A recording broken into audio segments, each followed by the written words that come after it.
నమస్తే అండి, నేను మీ దేవరకొండ ఉమా.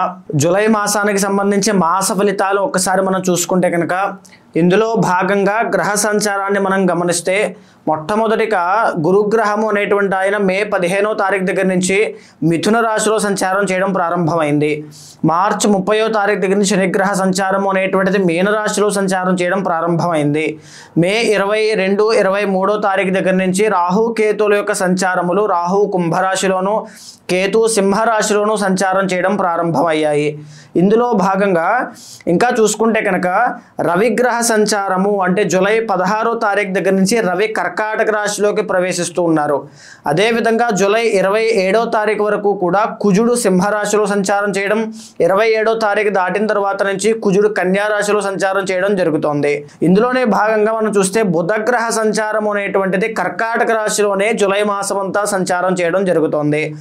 అయితే శుక్రగ్రహ సంచారాన్ని గమనిస్తే కనుక 29వ తారీఖు జూన్ దగ్గర నుంచి 26వ తారీఖు జూలై వరకు కూడా ఈయన వృషభ రాశిలో సంచారం చేయడం, 26వ తారీఖు జూలై దగ్గర నుంచి మిథున రాశిలో సంచారం చేయడం అనేటువంటివి జరుగుతున్నాయి. సో ఈ యొక్క గ్రహ సంచారం ఆధారంగా ధనస్సు రాశి వాళ్ళకి ఈ జూలై మాసంలో ఎలా ఉండబోతోంది అనేటువంటిది చూస్తే కనుక మేజర్గా ధనస్సు రాశి వాళ్ళకి చాలా వరకు పరిస్థితులన్నీ మెరుగుపడ్డాయి అని చెప్పచ్చు. కానీ ఎస్పెషల్లీ ఈ మాసంలో 4 గ్రహాలు అద్భుతంగా యోగిస్తున్నాయండి మీకు. సో ధనస్సు రాశి అంటే ఒక్కొక్క గ్రహాన్ని విశ్లేషణ చేసుకుంటూ మనం డీప్గా అనలైజ్ చేస్తే కనుక ముందుగా రవి బలాన్ని చూడండి. రవి బలము అనేటువంటిది ఈ మాసంలో అంతగా లేదు. ఉద్యోగ ప్రయత్నాలు ఏమైనా ఉంటే కాస్త వెనక్కి వెళ్ళే అవకాశాలు కనబడుతూ ఉన్నాయి. ఆరోగ్యం పట్ల ప్రత్యేకమైనటువంటి శ్రద్ధ చాలా అవసరము. ఇంట్లోంచి చిక్కులు ఒడిదుడుకులు ఇవన్నీ కూడా కాస్త సాల్వ్ అయినా ఇంకా ఏదో ఒక తెలియనటువంటి చిక్కులు కనబడుతూ ఉంటాయి. రాజకీయ పరంగా ముందుకు వెళ్ళాలనుకునేటువంటి ధనుస్సు రాశి వాళ్ళకి కాస్త ఆటంకములు కలగడము, నిరాశ నిస్పృహలు ఎదురయ్యేటువంటి యోగము కనబడుతోంది అని చెప్పచ్చు. బంగారము వ్యాపారం చేసే వాళ్ళకి కాస్త సామాన్యంగా అటు ఇటుగా మిశ్రమ ఫలితాలు కనబడుతూ ఉన్నాయి. అయితే కుజగ్రహ సంచారాన్ని చూద్దాము. కుజగ్రహ సంచారం కూడా అంత యోగ్యంగా లేకపోయినా మిశ్రమ ఫలితాలు ఉన్నాయి. ఎందుకు అంటే ఆయన భాగ్య దశమ స్థానాల్లో సింహ కన్యా రాశిలో సంచారం చేస్తున్నారు. దీని మూలాన తెలియనటువంటి ఒక తగువులు, కలహాలు, అన్నదమ్ముల మధ్య వైరం పెరగడము, ఆస్తి తగాదాల్లో ఇరుక్కోవడము, ఒక తెలియనటువంటి సెటిల్మెంట్లో చాలా ఇబ్బందులు కలగడము, వాహన ప్రమాదములు చిన్న చిన్నవి స్వల్పంగా గాయపడము ఇలాంటివి కనబడడం, తర్వాత దంత దోషములు కానీ చర్మ దోషములు కానీ రక్త దోషములు కానీ కనబడము, ఇవన్నీ కూడా కుజగ్రహ సంచారం బాలేనప్పుడే ఎస్పెషల్లీ కనబడుతూ ఉంటాయి. సో చాలా జాగ్రత్తగా ఈ మాసంలో వ్యవహారం బాధ్యతగా చేసుకోండి. తర్వాత బుధగ్రహ సంచారం ఎస్పెషల్లీ చాలా బాగుందండి మీకు. దీనివల్ల ఏమిటి అంటే బుధుడు ఎప్పుడైతే బాగుంటాడో తెలివితేటలతో ప్రతి సమస్యని చాకచక్యంగా టకటక అన్ని అవగొట్టుకునేటువంటి మీ ఎనర్జీ చాలా బాగా వర్కౌట్ అవుతుంది. మీ తెలివి చాలా బాగా పనిచేస్తుంది. స్టాక్ మార్కెట్ కానీ షేర్ మార్కెట్ కానీ ట్రేడింగ్ కానీ ఎవరు చేస్తున్నా ధనస్సు రాశి వాళ్ళకి మంచి లాభాలు కలుగుతాయండి, చాలా బాగుంటాయి. అండ్ బంధువుల దగ్గర నుంచి తెలియనటువంటి సహాయ సహకారం అందడం, అంటే ఆపత్కాలంలో ఆ పరిస్థితుల్లో ఎవరో ఒకళ్ళు వచ్చి మిమ్మల్ని పట్టుకుని పైకి లాగి ఒడ్డున చేర్చి వెళ్ళిపోయేటువంటి పరిస్థితులు కనబడతాయి అని చెప్పచ్చు. అంతవరకు చాలా బాగుంది. అయితే మేజర్గా ఇంకా చెప్పుకోవాలంటే దైవ దర్శనాలు చేయడం, తీర్థయాత్రలు తిరగడం, ఇవన్నీ కూడా బుధగ్రహ సంచారం బాగుండడం వల్లే మీకు చాలా బాగా వర్కౌట్ అవుతుంది అని చెప్పచ్చు. అండ్ ఎస్పెషల్లీ ఎక్స్ట్రాడనరీ రాజయోగం ఎక్కడుంది అంటే 7th హౌస్లో గురుడు ఉండడం వల్ల మీకు ఏదైనా ఫైనాన్షియల్ డౌన్లో ఉన్న ఫైనాన్షియల్ గెయిన్స్ అనేటువంటివి చాలా బాగుంటాయి. అంటే అప్పులుంటే తీరిపోవడం, ఖచ్చితంగా వివాహం కోసం ప్రయత్నం చేస్తున్న వాళ్ళైతే 100% వివాహం సెట్ అవుతుంది. మీ పర్సనల్ చార్ట్లో కుజదోషం కానీ కాలసర్పదోషం కానీ లేకుండా చూసుకోండి. గురుబలం ఇప్పుడు బాగున్నప్పుడే మీరు ఎఫర్ట్స్ పెట్టండి. మీ లైఫ్లో గొప్పదైన మార్పులు ఎక్కడి నుంచి పునాది స్టార్ట్ అవుతుంది, చాలా బాగుంటాయి. అండ్ ఇంకొకటి వ్యాపారము, వ్యాపార యోగము, వ్యాపార లక్షణాలు, వ్యాపారానికి సంబంధించిన సంభారాలు అన్నీ కూడా ఈ సమయంలోనే మీకు అన్నీ ఏర్పాటు అవుతాయి. సో అది కూడా చాలా మంచి యోగంగా చెప్పుకోవచ్చు. సో 6th హౌస్లో శుక్రగ్రహ సంచారం అంత గొప్పగా యోగించకపోవడం వల్ల ఈ ప్రేమ వ్యవహారాల్లో కాస్త చిక్కులు రావడము, మిస్అండర్స్టాండింగ్స్ రావడము, తర్వాత ఇంకొకటి పెళ్ళి అయిన వాళ్ళైతే వైవాహిక జీవితంలో కాస్త సమస్యలు చూడడం, ఎస్పెషల్లీ కళారంగంలో నృత్య గీత వాద్యాది రంగాల్లో కాస్త ఏదో అవకాశాలు, జన ఆదరణ, జన ఆకర్షణ తగ్గడం లాంటివి ఎస్పెషల్లీ గమనిస్తారు.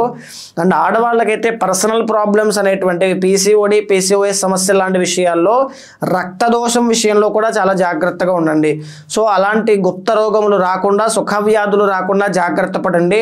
కేజింపావు బొబ్బర్లు దానంగా ఇవ్వడం, లేదా నానబెట్టిన బొబ్బర్లు ఆవుకి సేవ అంటే ఆవుకి తినిపించడం లాంటివి చేయడం వల్ల మరిన్ని శుభ ఫలితాలు, శుక్రబలం పెరగడం వల్ల చూస్తారు. శని అనేటువంటి ఆయన కూడా మీకు అంత గొప్పగా యోగించడం లేదండి. ఎందుకంటే అర్ధ అష్టమ శని అనేటువంటిది నడుస్తోంది. ఎప్పుడైతే అర్ధాష్టమ శని నడుస్తోందో ప్రతి పనిలోనూ ఆటంకములు, చిన్న చిన్న ఆరోగ్య సమస్యలకి దారి తీయడము, ప్రతి ప్రాసెస్, ప్రతి పని కూడా డిలే అవ్వడము, ల్యాగ్ అవ్వడము, దానివల్ల వచ్చేటువంటి అసంతృప్తి, చికాకులు, మానసిక ఒత్తిడి, మానసిక అశాంతి ఇవన్నీ కూడా ఎక్కువగా కలుగుతూ ఉంటాయి. గృహ నిర్మాణాల విషయంలో స్తంభించిపోవడం అంటే ఆగిపోవడం, ఇలా ఏదైనా గృహానికి సంబంధించి ఇబ్బందులు చూడడం లాంటివి కనబడతాయి. చాలా జాగ్రత్తగా ఉండాలి. అయితే ఎస్పెషల్లీ రాహుగ్రహ సంచారము 3వ స్థానంలో అద్భుతంగా యోగిస్తోందండి.